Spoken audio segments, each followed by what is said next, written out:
Dobry din mga kabebe! Eto na nga pala yung last day namin dito sa Austria. At bago nga tayo umalis, itutour ko muna kayo sa aming Airbnb. Eto nga pala yung toilet namin. Hindi na siya ganun kalinis kasi last day na nga ako nakapag-tour. Nakalimutan ko kasi nung pagdating namin, na-excite kasi kami ni kabebe.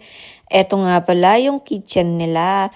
Hindi naman pala kami nagluto kaya hindi rin nagamit yan. Yung kettle nga lang yung malimit namin gamitin kasi nagkakape kami at saka tinapay. May mini sala rin pala kami katabi ng bed at may TV na rin. 3,800 crowns nga ang binayaran namin. 4 days and 3 nights na yon. Hindi na rin masama kasi maganda naman yung Airbnb nila. Naggagayak na nga pala kami dito ni kabebe kasi aalis na kami.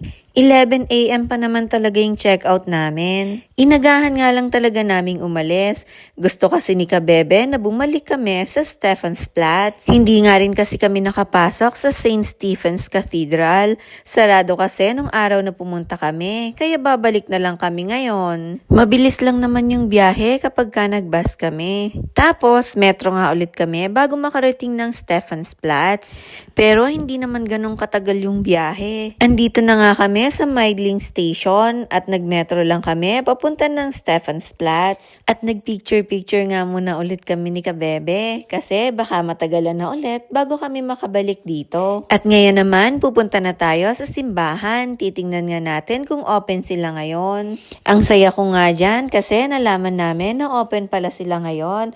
At ang daming ang tao sa loob. At nagtirik na nga rin muna ako ng kandila. Tapos mamaya, lilibutin naman natin ang loob ng simbahan. At nagpray nga rin muna ako dyan. Siyempre, kailangan nating mag-thank you kay Lord sa lahat ng blessings na binibigay niya sa atin. At pagkatapos nga naming mag-pray, lumabas na rin kami ni kabebe. Magtitingin-tingin muna kami kung may mabibili pa kami na souvenir. Pero yung mga ref magnet, nabili ko na nga siya nung first day namin dito sa Austria. Inuna ko na nga rin yun para hindi ko na makalimutan. Pumasok nga rin ako saglit sa The Body Shop. Akala ko kasi may mabibili ako. Ang balak nga sana namin ni kabebe, dun kami magbe-breakfast sa Stephansplatz. Kaso nga lang maaga pa, wala pang bukas na mga kainan. Kaya naman sabi ko sa kanya, dun na lang kami sa station. Nung dumaan kasi kami dito galing ng Slovakia, nakita ko marami silang food court. At hindi nga kami nagkamali ni kabebe, ang daming ang makakainan dito.